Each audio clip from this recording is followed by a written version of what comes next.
Hello बच्चों, आप सभी का स्वागत है स्टडी ट्यूब एकेडमी के चैनल में। आज हम करने जा रहे हैं एक्सपेंडिचर मेथड।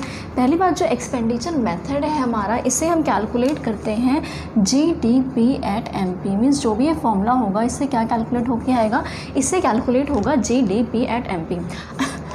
तो हमारे 4 सेक्टर होते हैं जो खर्चे करते हैं, ठीक है। और खर्चा हो रहा है मीन्स हम कोई चीज़ परचेज़ करेंगे, एक का खर्चा दूसरे की इनकम होती है। और जब भी हम खर्चा करते हैं, पैसे खर्च करते हैं, जो भी चीज़ हम परचेज़ करते हैं उसमें टैक्स इंक्लूड ही रहता है। तो इसलिए किस पे आ रहा है, ये MP पे आ रहा है, ठीक है। तो हम आगे करते हैं। ये क्या है हमारा, देखो, एक तो होता है हाउस होल्ड सेक्टर। क्या होता है? House hold sector. दूसरा होता है प्राइवेट सेक्टर, या ले लो गवर्नमेंट सेक्टर। हमारा क्या है? Government sector. गवर्नमेंट खर्चे करती है, चाहे जो भी सेक्टर हो, 2 तरीके के खर्चे करता है। एक होता है कैपिटल नेचर का और दूसरा होता है डे टू डे एक्सपेंसेस उसके, ठीक है। तीसरा होता है प्राइवेट सेक्टर हो गया हमारा। और फिर आता है जो हमारा फॉरेन सेक्टर होता है, जो फॉरेनर है वो भी हमारी कंट्री में आके खर्चे करते हैं, वो भी खर्चा इसके अंदर आ गया।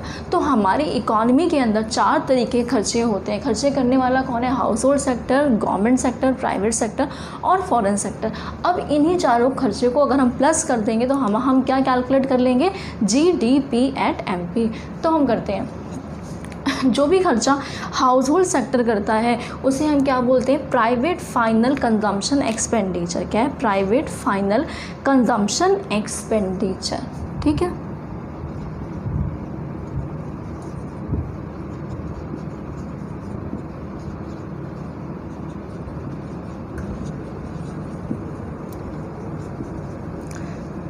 Private final consumption expenditure.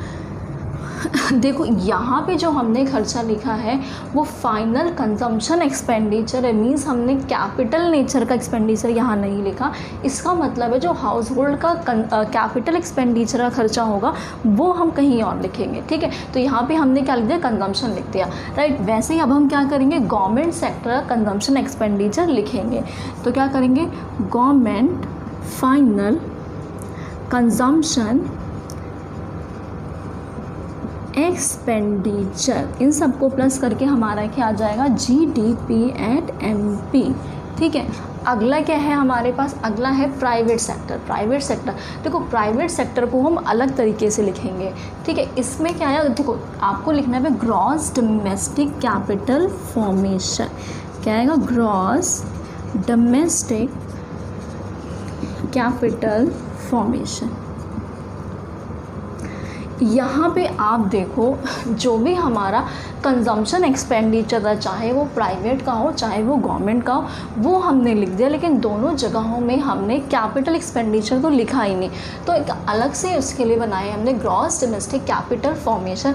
इसके अंदर सारा का सारा कैपिटल एक्सपेंडिचर लिखेंगे, राइट, ठीक है। अब देखो, जो प्राइवेट सेक्टर है उसका क्या होगा? जो स्टॉक प्राइवेट सेक्टर ने बेच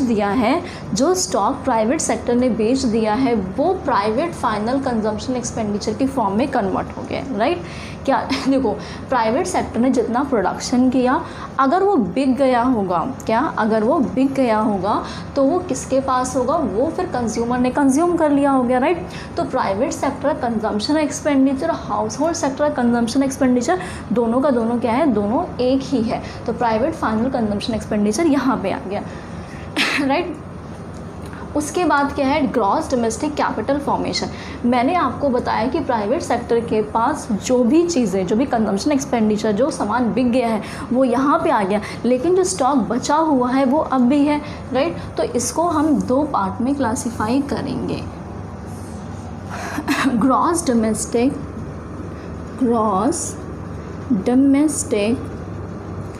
फिक्स्ड कैपिटल फॉर्मेशन। क्या है? Fixed capital formation. ये हमने कर लिया। हमने से 2 पार्ट है, और दूसरा क्या होगा?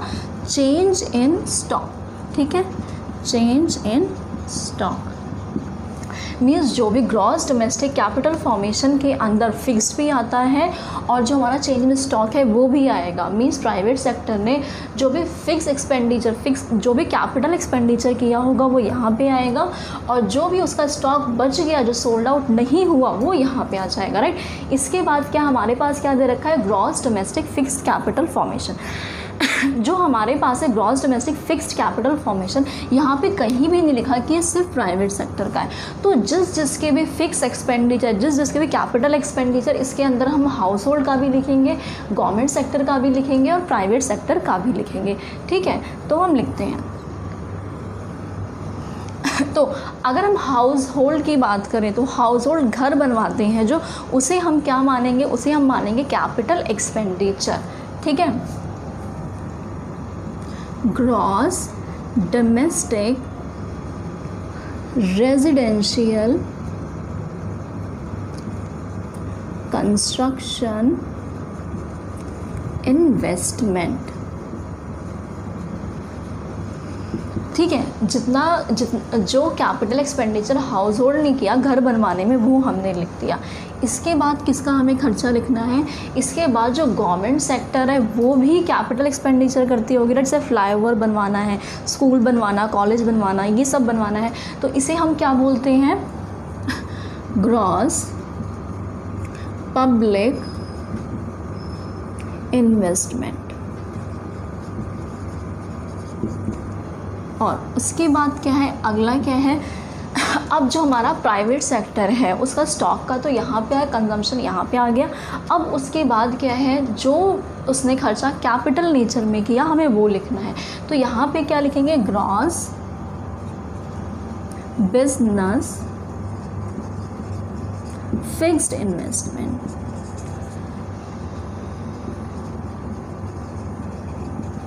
ठीक है। तो हमने यहाँ पे लिख दिया gross business fixed investment, means gross domestic capital formation. Capital formation का मतलब ही होता है हम कैपिटल एक्सपेंडिचर की बात कर रहे हैं।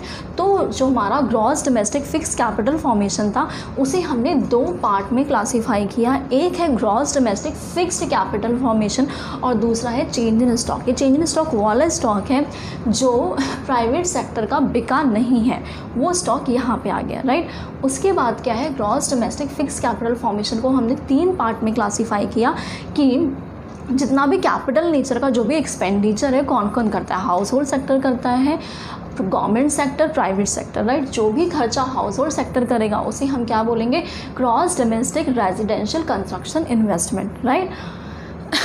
और जो भी खर्चा गवर्नमेंट सेक्टर करेगा उसे हम क्या बोलेंगे, ग्रॉस पब्लिक इन्वेस्टमेंट। और जो भी खर्चा प्राइवेट सेक्टर करेगा उसे हम क्या बोलेंगे, ग्रॉस बिजनेस फिक्स इन्वेस्टमेंट। तो आपको ये बात देखो, इसमें सबसे समझने की बात क्या है, यही वाला पॉइंट क्या है, समझने के लिए है, ठीक है। बाकी सारा तो ईजी आपके पास। अब देखो, अगर आपके एग्जाम में क्वेश्चन में, अगर आपके एग्जाम में आता है ग्रॉस, अगर क्वेश्चन में गिवन है ग्रॉस डोमेस्टिक कैपिटल फॉर्मेशन, तो हम इन सब चीज़ों को इग्नोर कर देंगे, ये बात आपको ध्यान रखनी है, ठीक है। अगला क्या है हमारे पास, अगर क्वेश्चन में गिवन है gross domestic fixed capital formation है, चेंज इन स्टॉक है, ये गिवन नहीं है, तो हम इन दोनों को प्लस करके क्या कर देंगे, ये कैलकुलेट कर देंगे, राइट। उस टाइम पे इग्नोर नहीं करेंगे। और अगर क्वेश्चन में ये भी नहीं गिवन तो हम क्या करेंगे, इन तीनों को प्लस करके ये कैलकुलेट कर लेंगे। लेकिन अगर ये वाला पार्ट गिवन है तो इसको इग्नोर करना है, राइट। क्योंकि देखो, इस जो ग्रॉस डोमेस्टिक कैपिटल फॉर्मेशन है इसके अंदर सब कुछ इंक्लूडेड है, सब कुछ। और एक ग्रॉस डोमेस्टिक कैपिटल फॉर्मेशन है, फिक्स्ड कैपिटल फॉर्मेशन है, उसके अंदर तीनों इंक्लूडेड है। जहाँ पे आपको ये ध्यान है, जहाँ पे लिखा हो कैपिटल फॉर्मेशन उसके अंदर सब इंक्लूड है, सब इग्नोर होगा। लेकिन जहाँ पे लिखा है फिक्स्ड कैपिटल फॉर्मेशन मीन्स वहाँ पे चेंज इन स्टॉक हमें इंक्लूड करना है। ये बात आपकी समझ में आ गई। अगला है फॉरेन सेक्टर। हम ये जानना चाहते हैं कि फॉरेनर ने इंडिया में आकर के कितना खर्चा किया, उनके कारण कितना डिमांड हुई, कितना खर्चा हुआ और हमारी कितनी इनकम हुई इससे, ठीक है। तो क्या है, क्या कर देंगे हम निकालने के लिए, फॉरेनर ने इंडिया में आके कितना खर्चा किया, सिर्फ हम ये जानना चाहते हैं। तो हम क्या कर देंगे, एक्सपोर्ट में से माइनस कर देंगे इम्पोर्ट। आपको पता है एक्सपोर्ट किसे बोलते हैं, जो हमने बाहर की कंट्री को बेच दिया, राइट। जो हमारा इंडिया का सामान बाहर गया, राइट, तो उसे क्या बोलते हैं, एक्सपोर्ट। बाहर का सामान अगर इंडिया आएगा तो उसे क्या बोलते हैं, इम्पोर्ट बोलते हैं। तो फॉरेन सेक्टर, इन सब को यहाँ पे लिख लेते हैं, ये एक्सपोर्ट माइनस में इम्पोर्ट, राइट। इन चारों को प्लस करने के बाद, इन चारों को अगर आप प्लस कर दोगे तो आपका क्या आ जाएगा, एक्सपेंडिचर मेथड से आप कैलकुलेट कर लोगे GDP एट MP आपका आ जाएगा। ठीक है, तो एक बार रिवाइज कर लेते हैं। तो क्या है, पहला है private final consumption expenditure. Private final consumption expenditure वो एक्सपेंडिचर जो हाउस होल्ड सेक्टर करते हैं। उसके बाद दूसरा आता है गवर्नमेंट फाइनल कंजम्पशन एक्सपेंडिचर। यहाँ दोनों की consumption expenditure means capital nature है, कहीं और दिखाएंगे। उसके लिए हेडिंग हमने क्या दी, gross domestic capital formation. Gross domestic capital formation को हमने दो पार्ट में क्लासीफाई किया है, gross domestic fix capital formation plus में चेंज इन स्टॉक। जो gross domestic fix capital formation है उसके अंदर जितना भी कैपिटल नेचर का खर्चा है सारा का सारा उसके अंदर आएगा। और जो चेंज इन स्टॉक है, देखो जो सामान बिक गया वो कंजम्पशन में हाउस होल्ड ने कंज्यूम कर लिया, लेकिन जो स्टॉक में बच गया वो हम यहाँ पे दिखाएंगे। अब gross domestic fix capital formation को ग्रॉस डोमेस्टिक कैपिटल फॉर्मेशन को हमने दो पार्ट में डिवाइड कर दिया, gross domestic fix capital formation plus में चेंज इन स्टॉक। अब जो फिक्स कैपिटल फॉर्मेशन है तो कैपिटल एक्सपेंडिचर, कैपिटल नेचर के खर्चे कौन कौन करेगा, हाउस होल्ड करेगा। जो खर्चे कैपिटल नेचर के हाउस होल्ड करेगा उसे हम क्या बोलेंगे, gross domestic residential construction investment. जो खर्चे गवर्नमेंट करेगी उसे क्या बोलेंगे, ग्रॉस पब्लिक इन्वेस्टमेंट। और जो खर्चे प्राइवेट सेक्टर करेगा उसे हम क्या बोलेंगे, ग्रॉस बिजनेस फिक्स इन्वेस्टमेंट। तो आपको क्लास में ही याद होना चाहिए, इससे हमारा क्या निकलेगा, GDP एट MP। बाकी अगर आपको नेशनल इनकम कैलकुलेट करना है इससे, वो तो आपको मैंने सिखा ही रखा है। ठीक है, तो आप लोग इतना कॉपी करो, फिर हम बढ़ते हैं आगे।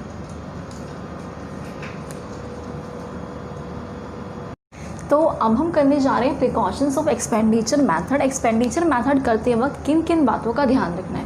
पहला क्या है, एक्सपेंडिचर ऑन इंटरमीडिएट गुड। जो भी इंटरमीडिएट गुड होता है उसको परचेज़ करने के लिए जो भी खर्चा किया जाता है उसे नेशनल इनकम में इंक्लूड नहीं करते, क्योंकि जो हमारा फाइनल एक्सपेंडिचर है उसमें इंटरमीडिएट सारे खर्चे ऑलरेडी इंक्लूड होते हैं। लेकिन अगर हम एक्सपेंडिचर ऑन इंटरमीडिएट गुड और फाइनल गुड दोनों ही इंक्लूड कर देंगे तो इससे क्या होगा, डबल काउंटिंग हो जाएगी एक्सपेंडिचर की। एक ही एक्सपेंडिचर को हम दो बार लिख देंगे, राइट। तो इसीलिए हम expenditure on intermediate good include नहीं करते हैं।